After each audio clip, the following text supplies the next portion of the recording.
All right, so officially, welcome everybody to this meeting of Carpinteria Birdwatchers for Thursday, April 22nd, 2021. It is Earth Day, which is fun. Tom Beland, our co-host, was the one who pointed out to me that, oh, we could have our meeting on Earth Day. Wouldn't that be cool? So we're having our meeting on Earth Day. I wanted to make a couple of quick announcements. Actually, three quick announcements. So see if I can remember them all. So one is that I mentioned in the last meeting that I was really hoping this would be the year that we could fill in the entire green histogram on eBird for yellow-crowned night herons in Santa Barbara County. There were 2 weeks, the second and third week in April, that were not filled in. There had never been an eBird report of yellow-crowned night heron in the second and third week of April in Santa Barbara County. And now there is. So thanks to all of you and the yellow-crowned night herons, mostly at Carp Salt Marsh and up at Goleta Slough. There now are every week in the year has a green box for Santa Barbara. So I don't know. That made me happy. It's a weird thing to be happy about, but I'm happy about it. So that was one.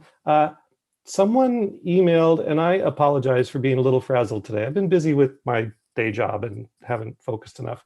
But there was a mention of this story that we've been talking about for a while about the salmonella outbreaks with bird feeders and whether we should take down our bird feeders or what people should do about that.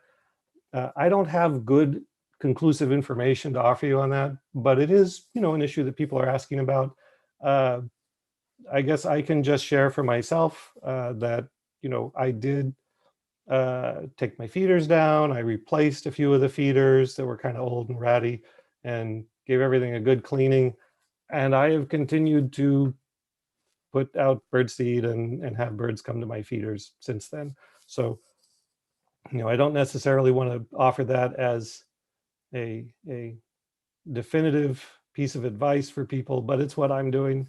I know Tom and Laurel, you guys have a pretty extensive feeder setup, and I think we've talked about this before, but I'm curious, can you just summarize what approach you're taking? One of the things we're doing, of course, is looking at the birds and trying to assess if there are any sick birds. One thing I did not do very well, probably should have, is we wash our hands obsessively after we do any of the feeding, and when we change the feeders, when we clean the feeders, when we put food in, we're just washing our hands a lot more. And then taking, we normally would take the feeders down every couple of weeks anyways, and clean them in one bleach to 10 water. So we do that often, and that's about it. Anything else? Yeah, that's really all that we have. So, and yeah, I'm missing people. Whoever's bringing, thank you. I'll let you go back to your co-host duties. I don't want to distract you from that. Okay, so yeah, I know people have concerns, and to the extent you're concerned, you could back off from the bird feeding for a bit. Let's see, and there was a third thing that I wanted to mention. Oh yes, so I'm going to try very hard to keep this meeting moving along. The last meeting went kind of long, even for me, and I have a track record of having the meetings go long because I get excited. We're talking about birds and it just kind of stretches out. I'm going to stay very focused this time and try and get it done. I'm shooting for an hour. I really, really am going to try very hard to get this meeting done in 1 hour. So at 7:30, we're going to be done, he says, hopefully. So with that in mind, I want to move on to our discussion of spring migration. Let's see, did we agree in the pre-meeting that Linus was going first and then Libby? Is that right? Okay, great. So we have two special guests tonight. Oh, I should mention our co-hosts. Besides Tom, who I already singled out, we also have Jenny Slaughter. Hello, Jenny. And we also have Laurel Libby, who's not even on my screen because we have too many thumbnails going, or maybe she turned off her video, but she's around. And then we have two special guests to talk to us. One is Linus Blomqvist. So hello, Linus. He is going to talk about spring migration with a special emphasis on seabirds and sea watching. Is that correct? I've seen nods, that's good.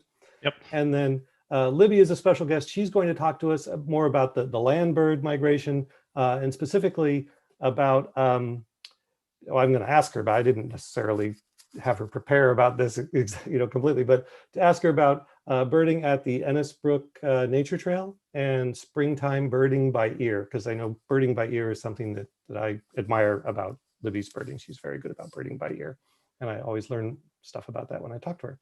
So, so those are the special guests, and I guess I will just. Linus, you had prepared some slides, and I think in the interest of moving along quickly, I'm going to let you just go and present your slides. I've got some slides around the seabirds, but maybe we'll zip through those when you're done, or not. Maybe they'll be redundant once we've seen your slides. Okay, take it away, Linus. Thanks. I'm going to see if I can get this going. All right, is everyone seeing my screen? Yep, thumbs up. I can't see a chat or anything, but just shout out if you have any questions along the way. So I'm going to talk about seabirds migrating through past the county here in the spring. John asking me to talk about this sort of coincided with me looking through some old reports from a couple of efforts, both in the early 2000s and in the 70s, which I was curious about anyway. So this was a good coincidence of timing there. So first challenge, what are the birds in this picture? Just Are shout they it a out. type of loon or something? They're loons, yeah. Anyone got a specific species? Red-throated? No. Good Arctic? guess, but they're Pacific loons. Pacific loons. Well, we'll see another picture of those later. They're not always easy to ID at a distance, but you don't often get them too close up. So this is kind of what you get used to if you do a lot of sea watching. So this is a map of this part of the California coast. It's not very detailed, but basically what happens here in the spring is that a lot of seabirds, and I'll get into some of the species, but including loons later, winter off the coast of Southern California and down to Baja California and even further south. And as they start moving towards their breeding grounds, often up in like Oregon, Washington, and up Canada, Alaska, they kind of move in the general northerly direction. And as they come into the Southern California bight, they at some point typically like hit our south coast. So they might end up, being visible and passing by Gullita Point, which we usually call Campus Point these days. Or some of them kind of don't hit the coast until further west. There have been lots of reports of good seabird movement from Gaviota recently.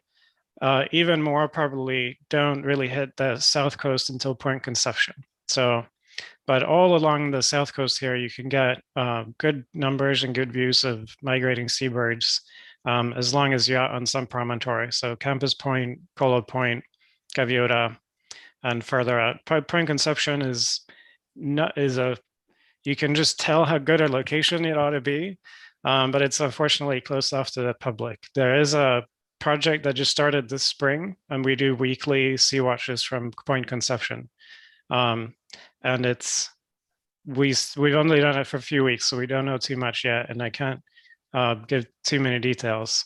But at some point, well, I can speak about that in more detail maybe later this year. So I don't know if these numbers are too small. If they are, I'll just sort of explain what they are. But there have been Linus. Yeah. I'm sorry to interrupt. I'm still seeing the figure 1. You may have. Oh. Are other people seeing another slide, or are they still seeing that slide? Figure 1 still. I Okay. still see figure 1. Yeah, you may want to Okay. restart the share. Yeah. So that gets, This always happens to me. Okay. We've all become such Zoom experts. Okay. You getting numbers now? It's still spinning. Yeah, I'm not seeing your screen yet. Okay. Third time's the charm. Okay, let's try that.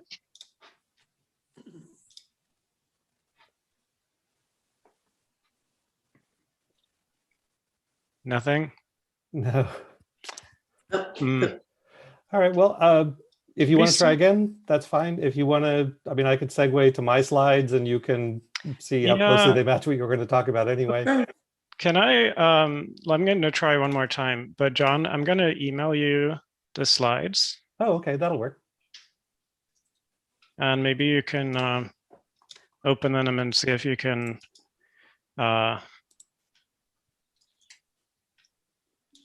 just show them from your screen. But I'm going to give it one more go. Let's see. Okay.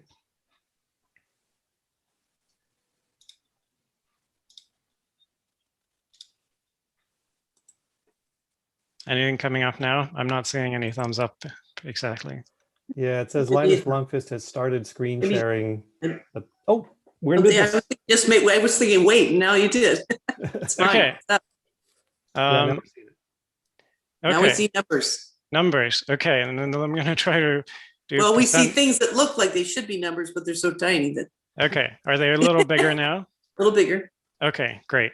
Hopefully I'll get another couple of slides from Zoom before it craps out. So what I was going to say was that there's been a couple of efforts to count seabirds from the south coast of Santa Barbara County a bit more systematically. There obviously been birders out for decades, but there was one effort in the 70s by Paul Lehman. He counted birds from Campus Point for 3 springs in the 70s. And then there's another effort by a number of volunteers from Santa Barbara Audubon in 99, 2000, and 2001. And this is a table of the first 3 columns are from the 70s. The other 3 columns are from the late 90s, early 2000s. The main thing that we can see here is that some of the numbers stand out as pretty big. And this will just get me into what the major species are a little bit later. The first one with big numbers is Brant. You can see it goes between like 10 and 20,000 per spring in total. Next big one, and probably the biggest numbers overall, is Pacific loon, the species we saw in the first photo. The count from 2001 is pretty impressive, 103,000 loons, and that most of those probably passed by in a matter of 2 or 3 weeks, maybe 4 weeks. So that's some pretty impressive movements, but you can see there's no year when it was below like below 17,000. So we get quite a lot of seabirds moving by here. The other ones are so those are kind of the 2 big ones. I should mention also surf scoter. Where is that? Oh, that's up towards the top too. That's kind of those are like the top 3, Brant, Pacific loon, and surf scoter. Again, surf scoter between 10 and 20,000 per year when those counts were made. You seeing a new slide? Yeah. Great. Okay, so here's challenge number 2. I'll tell you that most of these are Pacific loons, but there's one red-throated. Can someone point out a bird that at least looks a little different from the others? This one's tricky, so you might not catch it. Is it the one sort of like almost at the bottom? It's Mhm. the second one over, sorted to the bottom one. Yeah, I don't- it's sort of the second from the bottom. Yeah, I think we're looking Yeah. at the same one. Great, yeah, so that's a red-throated It's sort of loon. a grayer head sort of thing. I don't Yep. know. Browner. Very Yeah. good, yeah. So loon, like Pacific and red-throated loon, are pretty hard to tell apart in winter, or some of the plumages. It's a little more favorable when they come in summer plumage by here in spring, because especially the Pacifics are they stand out with a really silvery neck, kind of black face, really black upper parts with white, like a white pattern on their back. The red-throated loon is more just kind of grayish around the head and doesn't have the white stuff on the back. And it's also a little smaller, but it's maybe hard to tell. Maybe I won't, given time constraints, let me just sort of summarize by saying loons, you can sometimes see their plumage, but often you need to, when you're sea watching, they might be further out. And so you, with some time, you accumulate experience and try to, you can learn to tell them apart just by their silhouette, essentially, and their structure. So this is a comparison of common loon to the left and red-throated loon on the right. So common is much bigger, heavier, more feet sticking out in the back than red-throated loon. Okay, this is the next experiment. Are you seeing the eBird website? Yep. Because these are, Yeah. I don't know if you've looked at these before in this group, but this is an animation of weekly abundance for Pacific loon. So I'm just going to play, and I think it starts in January. I can't tell the month actually, but you can see now they're up at the breeding quarters in Alaska and Canada. Then they get really abundant along the coast. And now for a little bit, you can see there's a lot in like Southern California, Baja California, and that kind of goes around like that. So we're getting a lot of those loons that are wintering, especially off of Baja California probably. And they're going all the way up to Alaska and Canada. So they have a pretty long migration ahead of them. So there's a couple of questions of timing that I found in the couple of reports that are from these two different efforts from the 70s and from the 90s. So one is like, when is this migration happening over the year? And this is from the like 99, 2000, 2001 effort. And so they have different lines of different colors. You can see that the peak is really pretty much like right now. Second, third, fourth week of April is really when most of the action is happening for the loons. And these are like across all the counts, the number of loons per hour goes up to 1,500, 2,000. So it's quite a lot of loons moving by. Another interesting thing, loons, in contrast to some of the other species, tend to peak pretty early in the morning, like around sunrise. And so at this time of year, between like 7 and 9 a.m. is when you see most of the loons. The second notable species that I mentioned is brant. This is also my photo from just last week. Let's try one of these again. You'll see that the kind of concept is similar. You can barely see it, but it's actually, there are little dots around like Baja California, Southern California, and then they're just suddenly at their breeding grounds. I think some of these migrate possibly at night or really high altitude. So many of those we miss here. But if you look really closely, you'll see that they kind of show up along the coast of California. Brant, this is across the year again, similar timing, like second half of April is really when most of it happens, but it's a little more spread out. And then this is not my photo, but surf scoter, the third species in large numbers passing by here. Maybe I'll skip this because it's pretty similar to the other two, but it sort of explains why we're seeing these birds pass by here. Surf scoters are a little more spread out from March through the end of April. So those you can see almost any time you go out along the coast in spring. So I mentioned loons peak early in the morning, but brant and surf scoter actually have a big push often in the afternoon. So if you didn't make it out in the morning for sea watching, you have another chance in the afternoon, often like 3, 4, 5, 6 p.m. You can get a lot of brant and surf scoters, and these bars kind of show that a lot of the big movement is actually in for like the yellow bars that are in the afternoon. And then I just wanted to mention some bonus species. Forster's terns used to be more abundant here, I think, but it's something you can see small numbers of. I haven't seen that many this year, but a handful of them. Last week, Bonaparte gulls also, I feel like, used to be more abundant. They've been really big counts, at least during the two efforts that I talked about earlier. Haven't seen many of those this year, but normally you would see some of them along the coast. Extra bonus species, white-winged scoter. There's at least a few records every year, but something you have to go through the flocks of surf scoter pretty carefully to see, although they stand out with the white stuff on their wings pretty easily. And sooty shearwaters, they are in large numbers, a little bit more offshore. But some of the years, you might not have remembered it, but from the table I showed earlier, there have been years where thousands and thousands of sooty shearwaters counted from Gullita Point in spring. So it's another thing. And I saw a whole heap of them last week. So it's something that's out here. And I think finally, those were photos I just brazenly stole from the internet, but this one's mine again. Also from last week, black-legged kittiwake, not very numerous, but they show up here and there. And if you get a little extra winds from the west, they're more likely to show up along the coast. Linus, Yep. was that kittiwake photo from Campus Point, or was that from your Point Conception? It's from not Campus Point, yeah. realize Unfortunately, I can't talk much about it because Yeah.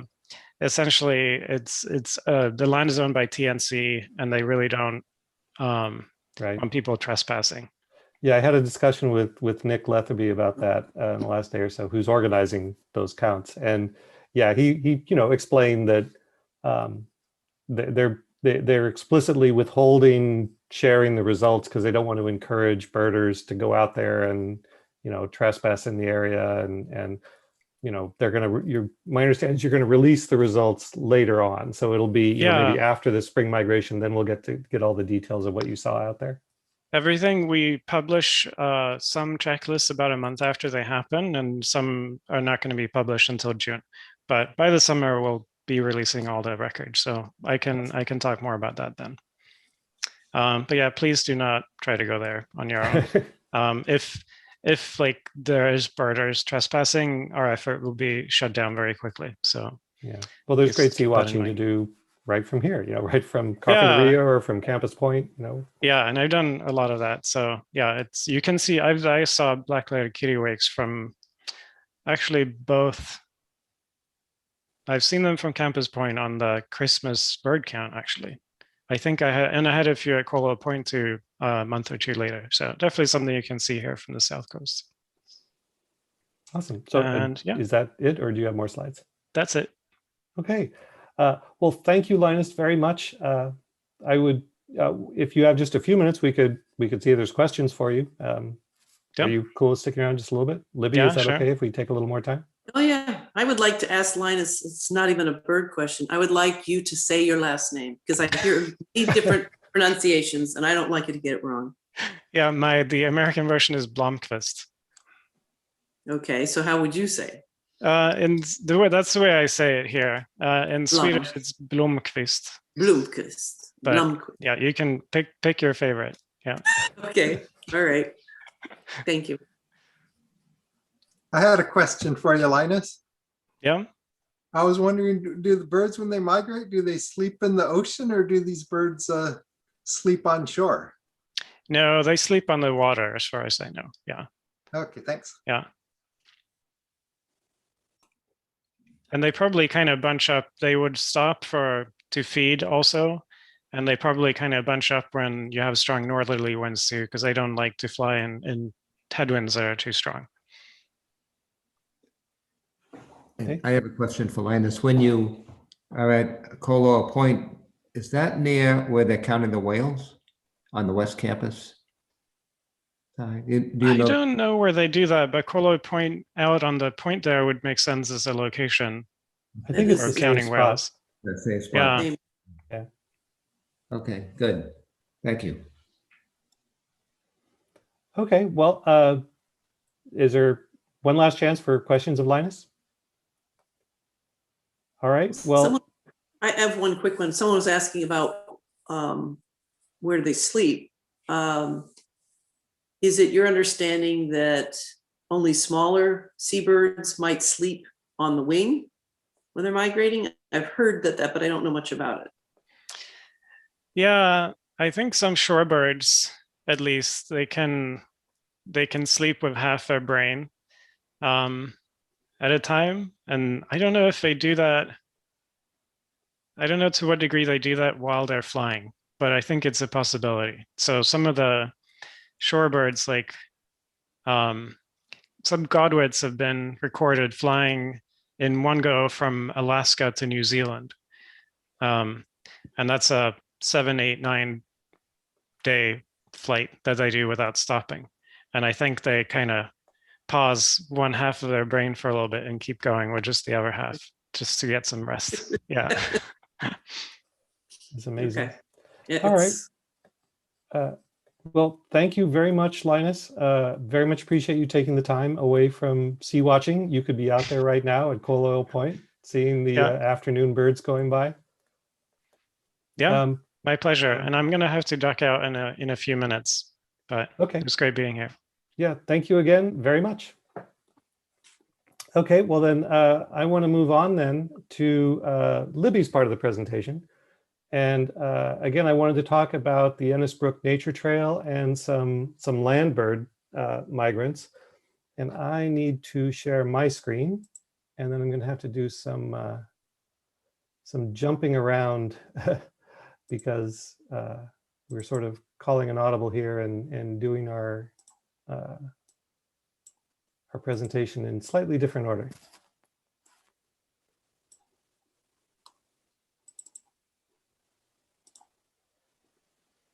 So you're going to get to see the breakneck version of the slides. I was also going to talk about Pacific loons, but that's great. We already covered that. So here's the eBird histogram of the 4 species that I was originally intending to talk about. And each of these, they're just 4 birds I picked because I like them and because all of them are good to see in the spring. And in a few cases, spring is very much the best time to see them. So in that latter category, rufous hummingbirds are here in the spring, not so much at all in the fall. Swainson's hawk, again, this is the time of year if you want to see them in Santa Barbara County. They're around later, but it's much harder to see them. And then Nashville Warbler and Pacific loons we can get throughout the year, but again, spring is a really good time. And so this is what I wanted to talk about with Libby. So again, I picked the Nashville Warbler because it's just, I don't know, I just really like them. I think they look really cool. And I was hoping to see one, and I went to the Ennis Brook Nature Trail in Montecito, which I had never been to before. And I really loved it. It was a really neat spot, and I really enjoyed birding there. I did not see a Nashville Warbler there, but I have seen them elsewhere since then, so that was okay. So we'll get to the Ennis Brook Nature Trail in a second, but I wanted to show the abundance animation. Oh, you know what? I'm going to restart my screen share because I did it incorrectly. I didn't have it optimized for video, and these abundance animations work better if you do it that way. Okay, are you seeing the Nashville Warbler again? Mm-hmm. Okay, excellent.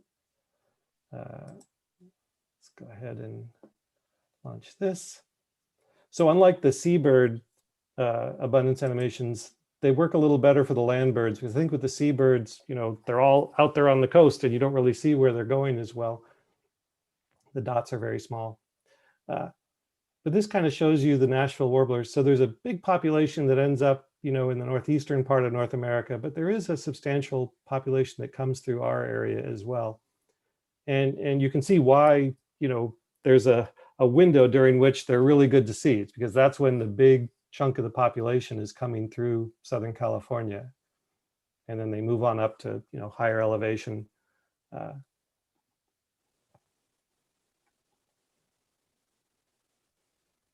Okay, so there's your Nashville Warbler. And then here's eBird sightings. So these red dots are eBird sightings. Well, these are just sightings in April of this year is what I'm showing. So you can kind of see the places where you want to go to see them. They're up in the mountains, or they're in the oak riparian habitat. They're migrants, they're moving through the landscape. So they're not as habitat specific as they might be on their wintering grounds or breeding grounds. They're sort of taking advantage of what they find. But they like trees, they like warblery habitats. Oh, and I wanted to do a plug for the Montecito Trails Foundation. So it turns out there is this whole network of trails that run through the neat bird habitat, you know, along the south coast between Carpinteria and Santa Barbara. And they're not really publicized. Like the people who live near them know about them, and bird watchers tend to know about them. But if you want to really get a good look at where they all are, if you make a $25 donation to the Montecito Trails Foundation, they will send you their brand new trail map. And it's very much worth doing. I'm really excited because I finally got one. I hadn't had one in a long time. So I finally got one, and there's definitely some trails in there that I have not visited that I want to visit. And in part, I was inspired to do that because I went to the Ennisbrook Nature Trail, which I'd heard of but never birded, and thought, oh, wow, this is a great place to bird. So let me talk about where it is. So if you take the 101 west from Carpinteria, you go past Ortega Hill where QAD is, you get off at the next exit, which I think is labeled Sheffield on the exit. Yes. Yeah, so you get off at the Sheffield exit, you turn right, you actually kind of backtrack a little bit, get onto Sheffield, and then you turn left onto San Leandro Lane. And you follow that to the west past Crane School, it's on the south side. And then you come to the trailhead for the Ennisbrook Nature Trail. And it winds up through this whole, there's like a long riparian corridor with big sycamores, lots of trees. There was running water when I was there a few weeks ago, which is very good for spring migrants. If you've got, you know, water in the creek bed, that's a good sign because the birds aren't dummies. They know that where there's water is a good place to be. Here's like a Google Earth view looking north. So again, here's the trailhead area where that red star was. And this is the area that you're birding through. And one thing I really liked about the trail is that you get up into this section and the trail is on the east side of the big trees. So basically the rising, if you have, you know, if it's sunny, not like today when it was overcast, but if it's sunny, you get that rising sun behind you as you're looking at the birds in the trees, and it makes for very good viewing. And here's the Google Street View of the trailhead parking area. And so off to the right is where you go. So I'm talking a lot and I'm trying to stay on task because we want to get through this. So Libby, you have birded here a lot, or at least I see a bunch of eBird lists from you for the Ennisbrook Nature Trail. What is your experience of birding there? You know, what do you like about it, or what causes you to go there as frequently as you do? Well, it's very interesting how it used to be. You were kind of wondering what happened when we had the terrible mud flow flooding in, gosh, now it's what been, is it 2 years? 2 years, 3 years? Time is flying by. We used to be, when you go in that entrance on San Leandro, it felt like it looked like the, I don't know, the jungle forest of the Wizard of Oz. It was so green and so heavy with foliage, you could never see very far. And I had no idea how far, because normally you go sort of due north and you come to this stone bridge that crosses San Ysidro Creek. And it was always a cool place to go. If it was a hot summer day, I could always go there. And even in the drought, it would feel green. And so I liked it. And I love, you know, land birding, and there are always lots of birds in there. But since the mud flow, it's quite different. It's still good. And I think at first it was a bit hard to go there. I didn't go there a lot. I haven't been there much in the last, couple of years. And now going back, I don't know if you noticed, John, but the oaks on the south side of the creek, they don't look good. There's a lot of oak moths. That is actually the caterpillars and the moths, though, were being very, lots of birds were feasting on them. I actually went back today. I decided to go again today and see. And what is good, though, still about that place is that you're never far from where the birds are. I don't know if that makes any sense, but you can see a lot there. What I would argue is, even if you don't know birding by ear, it's a great place to go to learn that.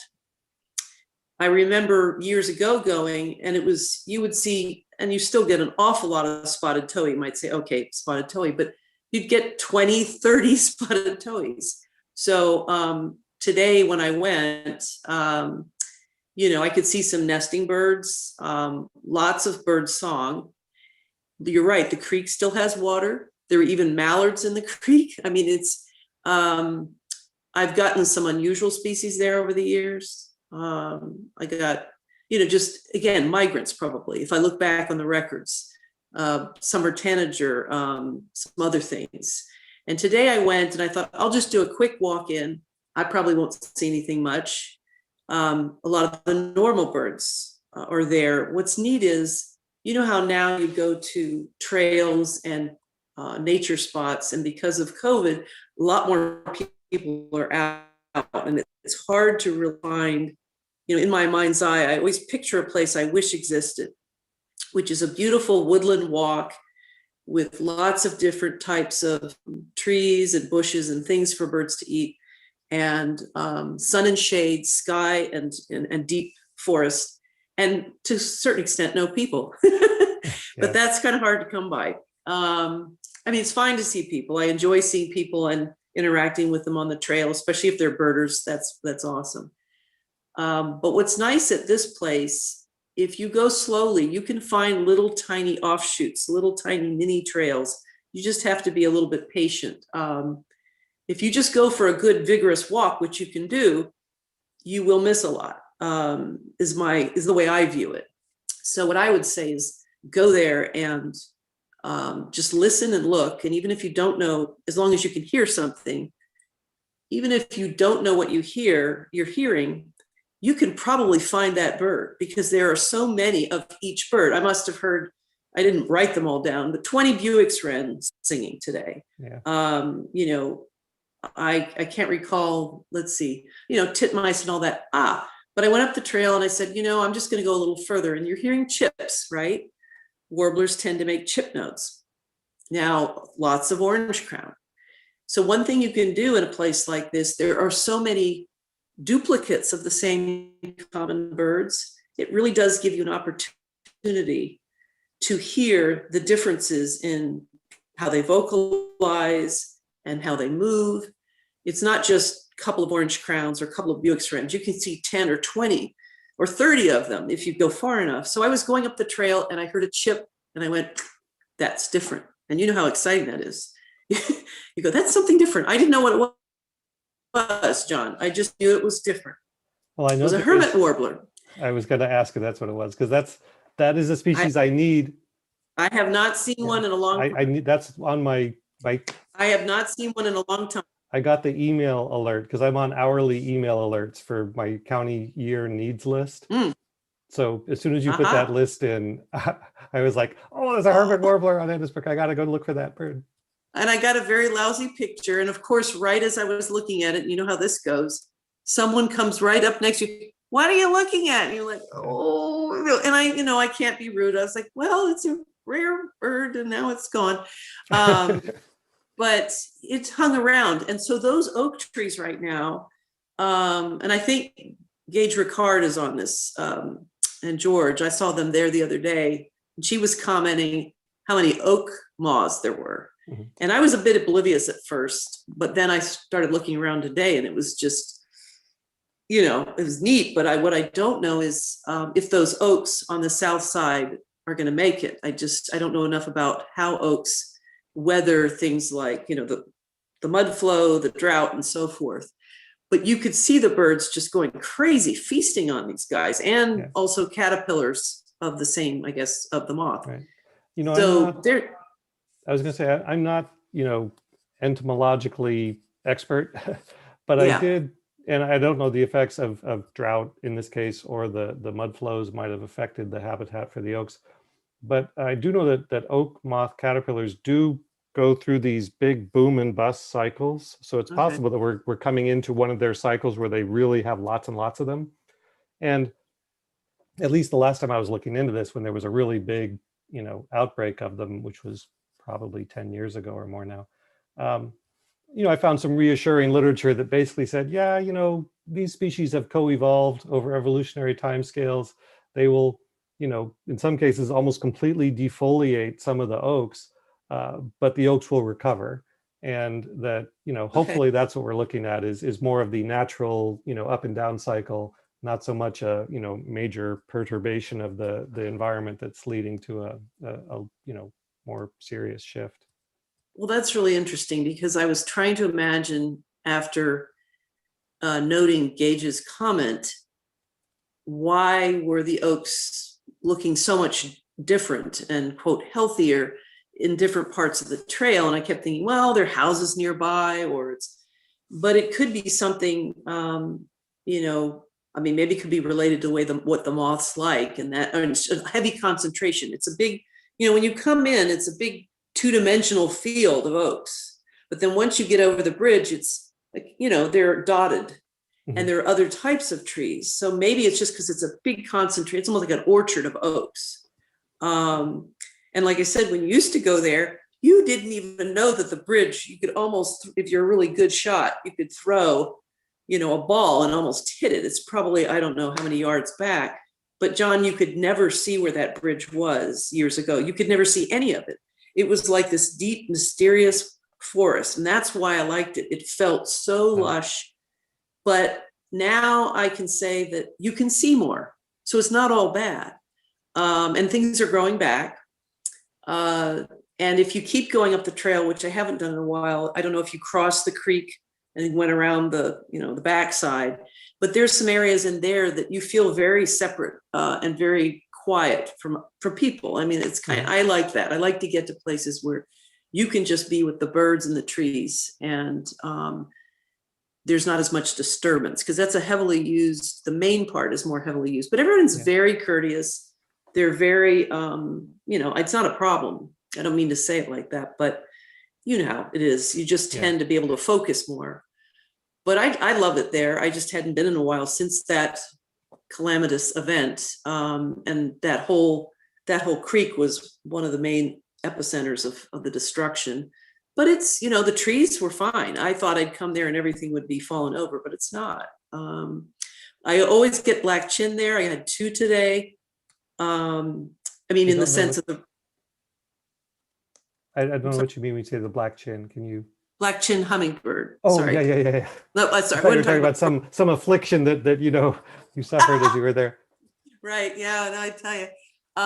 And I know probably most people have this experience, how it's kind of magical when you go back to a spot. It's not your house, not your yard, and it's a certain part of a certain trail where a certain bush is. And multiple times, multiple years, I would go back up that trail, and there would be a black chin just in this one little zone. Yeah. And I just think it's just interesting to me. Is it just, it comes back? Is it the same bird, or is it just there are certain things growing there? Yeah. So I was thinking of the same thing. I was listening to a podcast, Out There with the Birds, I think it's called, but it's not important what it was about, but they were 2 birders talking about their experience during the pandemic, their experience of birding. And one of them observed, she felt that people who are into the natural world or birders or naturalists, that they had sort of an advantage for weathering this, because, and maybe I'm interpreting this more in my own perspective, but for me, I go out there and these are like old friends. I'm like seeing these birds, and it gives me a sense of connection. It gives me a sense of familiarity, that if someone is, very disconnected from nature, and they get that experience from going to clubs or going to, concerts, or, this could have been a much more difficult time for someone who doesn't have that source. And so, I think the fact that a lot of people have come to birding during the pandemic as a way to sort of connect with the world when they have so many of their normal options cut off, I think that speaks to that. And when you talk about going back to the same place and seeing the same bird, I know exactly what you're talking about, that, like, oh yeah, there's the black-chinned hummingbird that always hangs out in this. Hi. Yeah. So, I want to keep this moving, and I appreciate that. I know you said you wanted to try and get out early-ish, and we've already kind of gone fairly long. Is it all right if we kind of like move on from there? Is there more you wanted to say about the location or the spring birding? No, that's fine. I just would say that it has changed, but it's still great. And if you take the time to explore all its little bits, I think there are sort of micro habitats as you go up further. Then you start to have all the yellow warblers. You don't have them down low. It's so interesting. I mean, I haven't sat and figured out, oh, yes, there's this and there's that they like to eat, but they're definitely zones. So don't just go in the first part, keep going. And it's kind of neat to make a mental note of who is in which part. But it's that whole area, I think, was a mandated open space when they built those homes many years ago. There used to be a lovely plaque as you cross the bridge, and all of that got destroyed. So it had a history of the place. So and you know, they do take care of it nominally. So if things fall down, they come in and chop them up pretty quickly. It's very well maintained. So yeah, I think that was one of the things that impressed me about it. I didn't appreciate how extensive it is. Like I spent, you know, a few hours there and covered a lot of distance. And, you know, really it's going through areas that there's some areas where you're kind of close to some homes, but then you're in other areas where the homes you're close to are basically, you know, giant estates with extensive grounds. And so really it's almost like a natural area adjoining, you know, the nature trail. yeah. So yeah, Oprah's place is right there too. So yeah, I figured that out finally. I'm looking on Google Earth and I'm going, wow, that place on the west side of the trail there, that's like kind of over the top, even by Montecito standards. And then I looked it up and like, oh, that's why. That's Oprah's place. Massive redo of the whole landscape, which I haven't followed lately, but hopefully it's done sensitively. I don't know. Yeah. Well, okay. Well, that was basically the part that I was hoping you could stay for. If you can stay longer, we're going to talk about more birds, and you know, I'd love to have your thoughts on those. Do you have a minute or two for questions? If people had questions they wanted to ask you? Sure, absolutely. Okay, I'm going to go ahead and stop the screen share briefly. I'll send that Rufous hummingbird away just so people can see more thumbnails more easily. Questions for Libby? Well, I'll start off with a question. So I think I've talked to you about this before, but my understanding is that you are a musician professionally, and that I'm curious if this factors into your affinity for bird vocalizations. Do you think that you're more able to notice fine distinctions maybe than others are because you're used to really listening very actively in a very detailed way? I think that might be part of it. I mean, I'm not professional. We've made CDs, and we used to go to, you know, do coffee houses in Soho. We did a couple times. But I think there is a difference in the brain of somebody who is more musical, but I wouldn't want anyone to be dissuaded from trying to learn this, because I didn't think anything of it. You may feel the same way. And then suddenly one day somebody says, oh, well, how do you know that? I don't know. So now I try to make a little more effort to think about the patterns, because you know how it is. If you haven't heard a bird in a year, that species, you're like, oh, what is that? And then you remember what it was like for someone the first time they heard something.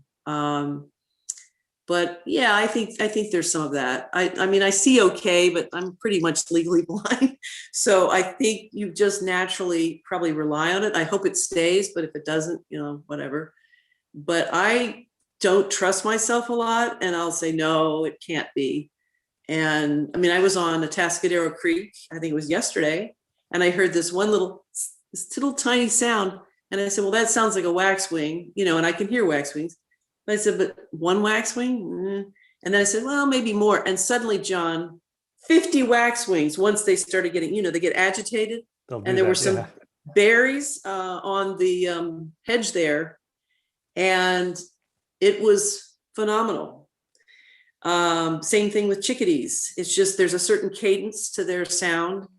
And I hear them everywhere. And I keep thinking, oh, it's my imagination. And then you see a chickadee. So I wish each of us could have the skill set that everyone else has. Some people are really great visually. I think you're definitely one of I think you've got it all. But, you know, it would be nice to do it all.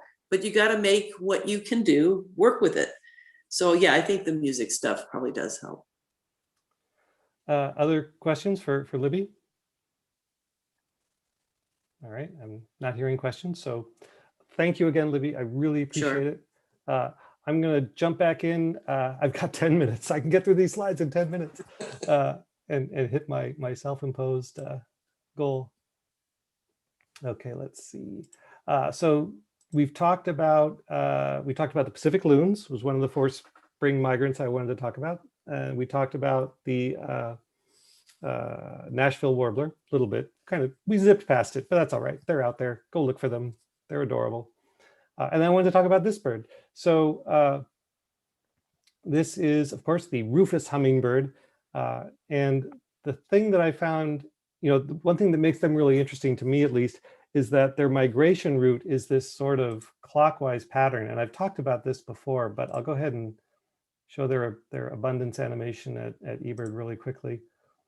They basically, on their northward migration, they come up the Pacific coast, and then they breed really far north, farther north than any other hummingbird. And then on their southward journey in the fall, they tend to go more inland. I guess, there's more flowering plants in the Rockies and the Great Basin that they can use on their journey in that direction. So it means that really, if you want to see rufous hummingbirds in Santa Barbara County, spring is the time to do it. And, they're pretty similar to the resident Allen's hummingbirds that we have. And the females, technically, according to the field guides, they're not distinguishable in the field. You really need to see fine details of tail structure and things like that to distinguish the female rufuses from the female Allens. But the adult males are pretty distinguishable with a few caveats.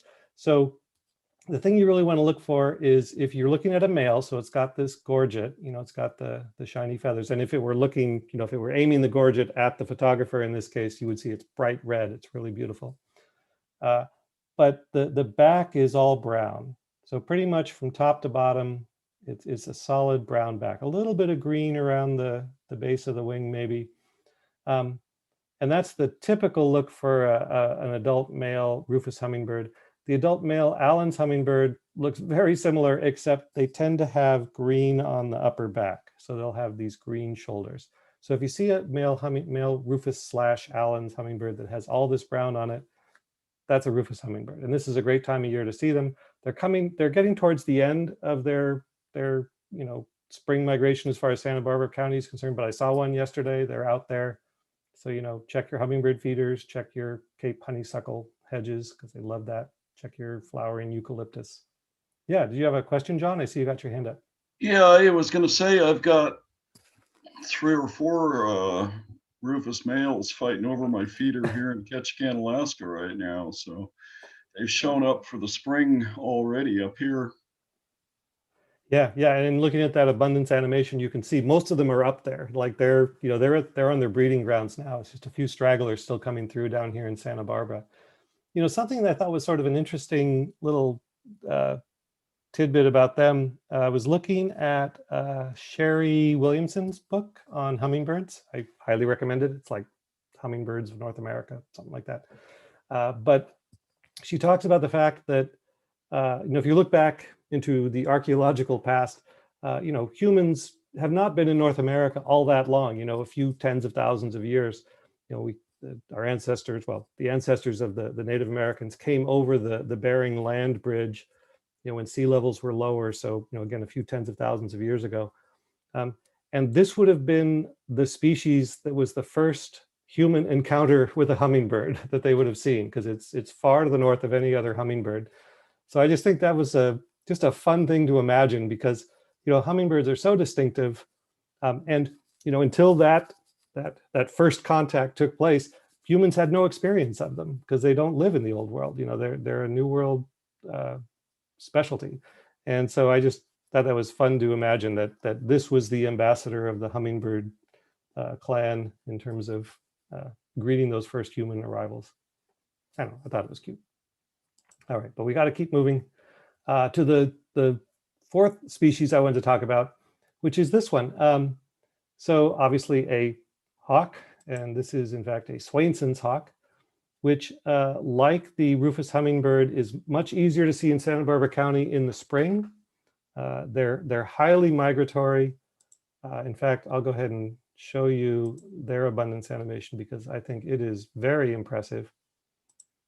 They have a long migration route. They're down here in Argentina, and then they funnel through Central America and up into North America. And then back they go again.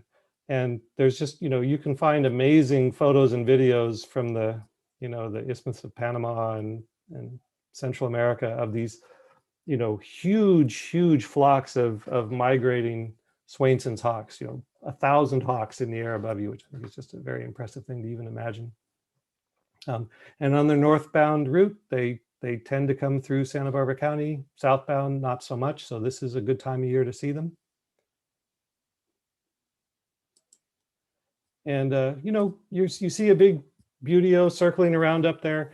Their wings are longer and sort of pointed at the end compared to a red-tailed hawk, which is sort of the default buteo that we see soaring most of the time. So if you see and they tend to have a bit of a dihedral, that is their wings angle up a little bit while they're soaring, kind of like a turkey vulture's does.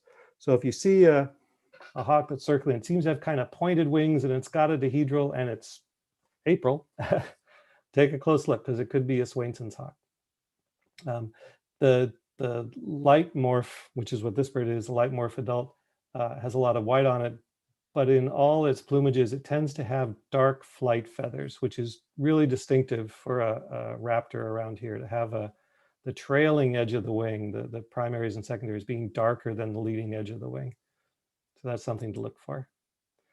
Here are the eBird sightings from the current year. So again, they're all within the last 30 days.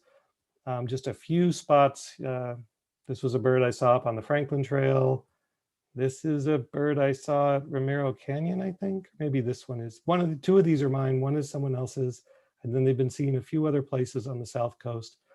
Really the place to go if you're very excited to see a Swainson's hawk is to go up to the Kiama Valley. Because earlier, at least a few weeks ago, there was one report of 74 of them there at one time. They migrate in these, they can migrate in big flocks. So you can actually see a whole bunch of them at once, which is just a very cool concept to me. Here is a juvenile or a first year Swainson's hawk that I photographed on Toro Ridge, I think, yeah, in April of last year. So this one doesn't quite show as strong an effect with the dark flight feathers. But, again, if you're used to looking at your red-tailed hawks, you almost always would see a dark patagial bar here on the lower side of the wing. And it was completely missing on this bird, which was my first clue. And again, you can see it's flying with that dihedral, a little bit of a shallow V. And again, the wings are long and kind of pointed at the tip. Like a red-tailed hawk, and most local hawks, if you see them soaring with their wings stretched out, they're going to have 4 feathers at the tip, or excuse me, 5 feathers at the tip of the wing. And the Swainson's hawk really only has 4 long feathers at the tip, so it gives it this very pointed look. So I like that bird. And then I was so excited. I was up there trying to see a Swainson's hawk. This is the one I saw on the Franklin Trail a few weeks ago. And I only got one bad photo of it going away, but it was good enough. I had the black trailing edge of the wing. I'm like, yes, Swainson's hawk. And this is a shot from the previous year, again in April, up on the Franklin Trail, when there was a whole bunch of them. And it was there was low cloud cover and they were coming in and out of the fog. But I don't know, it's just a very cool thing to see that many Swainson's hawks all at once, just circling around. And then I talk about Pacific loons, but we already covered them. So we can zip through this part because this was covered by Linus. I do show a few sea watch spots. Again, well covered by Linus. This is a shot I took from Carpinteria a little more than a week ago, or exactly a week ago. And this is a flock of Pacific loons flying. Oh no, it's Coal Oil Point. I said Carpinteria. No, it's at Coal Oil Point. See them flying by. This was a shot I took from Carpinteria. This is a flock of brants going by, and you can kind of see sometimes the brants fly a little higher than the other birds. So these are up pretty high in the air. And this is a flock of Scoters down really low, like they tend to be right above the water. So, these distant, they're terrible photos. You see these birds are pretty far away. I just saw I see something else down there. What do you think? Did you ever really figure out what that was? This one right here? This yes. one? Yeah, that's a brown pelican on the water that I decided Oh. was nice for scale. Okay. Oh, and I wanted to Yeah, show this. Yeah, go ahead, Brody.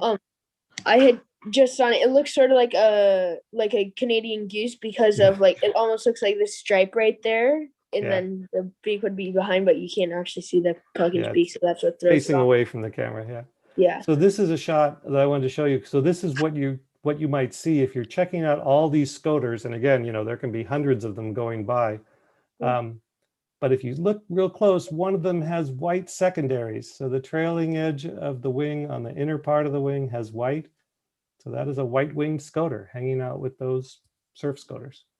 So the vast majority of the scoters you can see flying by are going to be surf scoters. But occasionally, if you look at all of them, you can see a white-winged scoter. And one last thing. I'm already 2 minutes over. I apologize. Really quick, I just wanted to mention this thing because I think it's really exciting. This is the concept of morning flights. So during spring migration in Southern California, and probably elsewhere, but this is where I know about it, there is this phenomenon of morning flights that can happen. And basically what's going on with these is I'm not sure this is completely agreed upon, but one of the theories I've heard to explain this is the birds are migrating mostly at night. So they're up there in the air and they're flying along. And if there's a strong wind, like a strong northerly wind, it'll kind of push them off course. Like they're coming up through Southern California and the northerly wind kind of pushes them out of their normal migration track. So they come to Earth and they're in the morning, they reposition. So you'll get this big group of birds pushing up just in the first few hours after sunrise. And if you get at certain spots that will tend to concentrate them, like here at Bear Divide, which is the northeastern part of LA, it's up near there's Santa Clarita over here. You can see, hundreds and hundreds of these little passerine migrants coming through, warblers and tanagers and grosbeaks. And this year they're doing an actual, dedicated effort with lots of birders up there. They've got a bird banding station going on, and they're doing live updates on the website. So you can kind of see hour by hour what they're seeing up there. So I'm not going to take more time because I said I'd go fast. So we'll skip past that. But there are links to their website in the description for the YouTube live stream and on the blog post at Carp Without Cars for this meeting. So I encourage you to check it out if that's interesting to you. And I wanted to mention there was the one time I have seen a good morning flight was last year in April, just within a few days of now, but last year, when there'd been a strong northerly wind and I was up on Ramiro Saddle because Eric Culbertson had seen a lot of birds down in Ramiro Canyon the day before. So I went up to the top there at Ramiro Saddle, and for about an hour and a half, it was just constant stream of migrant songbirds coming through. And like with the big flocks of loons and scoters and things going by in the ocean, if you're not a birder and you're not really focused on them, you could overlook that. It's something you might actually just miss. Oh yeah, there's a bunch of birds out there, but you wouldn't really think about it. But if you're really concentrating on actually making a census and, counting how many birds are going by, you realize like, oh wow, I've seen 300 warblers in the last half hour come through this one spot. And it's a really neat spectacle to see. Or again, thousands of loons per hour you can see streaming past Campus Point. It's just a really neat spectacle. It's not so much like padding your list with rarities. It's more just like being in the midst of lots and lots and lots of individual birds, and just feeling like you're part of this larger event. You're witnessing this grand spectacle of nature, and it's really fun to be out in the middle of it and see it. So that was basically the presentation. I almost made it to an hour. Any final thoughts or questions or comments before we end the meeting? Brody, you got your hand up? Sort of three things. Well, give me your first, and then we'll go around and we'll come back to you if we have time. Okay. So first of all, I wanted to say that the cliff swallows arrived like 2 or 3 days after we had the meeting. So you were that talking about them. Yeah, like where were they? That was funny. And then one other thing, I saw a turkey vulture actually just like on a post, and I thought that was really cool because I'd never seen them landed before. Wow, yeah, that's neat. Sometimes if you see them early in the morning, they'll spread their wings out to warm up, and they'll just stand there like a statue with their wings all the way out. It's amazing. Oh yeah, I've seen that like with the California condors at the Santa Barbara Zoo. Yeah, same thing. They're warming up. Hmm. So other questions or comments? I saw some other people had hands up. Yeah. Robert Lee Hi. is what it says on your screen. Yeah. Hi. Yeah. Hi. What was the name of the place where you said you could, the best view for seeing the Swainson's hawk? Oh, I mean, if you want to see a bunch of them or you want to maximize your chances of seeing them, I would say go out to the Cuyama Valley. So it's about, an hour and a half's drive from Carpinteria. You have to either go out the 33 north of Ojai, or you go the other way. You go all the way around through Santa Maria and then back via the 166. It's like the northeastern corner of Santa Barbara County. So it's out in some almost deserty habitat up there. And How do you spell that? Cuyama. Oh, okay. Thank you. Yeah, and there's some spots out there. Foothill Road is a really good spot to look for hawks. Aliso Canyon Road, or is Aliso Road? Check eBird. It'll show you where the hot spots are with Swainson's hawk sightings. Okay, good. Thanks. Okay. Other questions or comments? Yeah, Tom, you got a hand up?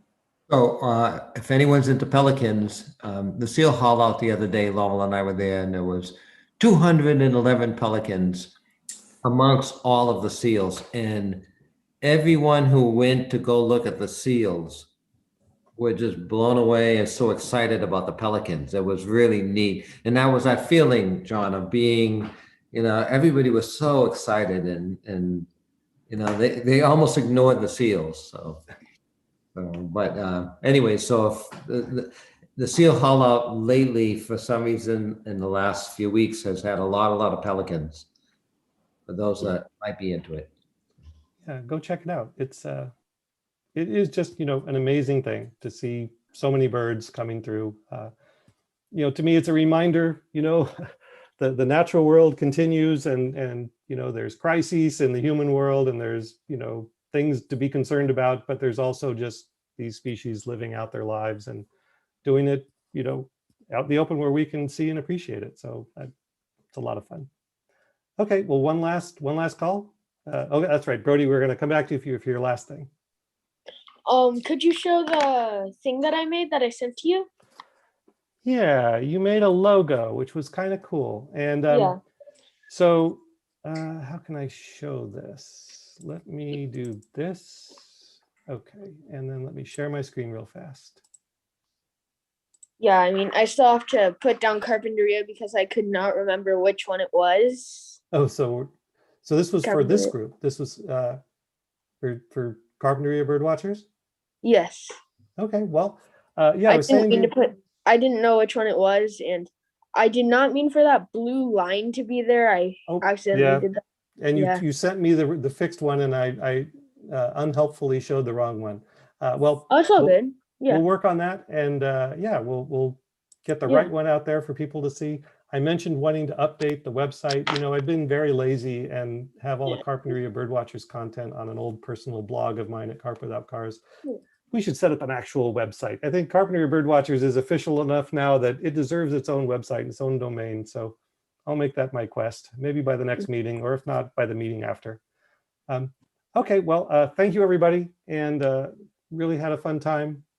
Happy birthday, David Taylor. Is David Taylor in the meeting, or is he going to watch it later on the on No, he's YouTube? right there. Oh, yay. Yeah. Happy birthday, David. Is today your actual birthday? Oh, he's got an odometer shirt on. You can't see the number. 64 became 65 today. Oh, look at that. Nice. That's awesome. Congratulations. Thank you, John. Thank you. Quite a That's milestone. hysterical. Thank you, Tom.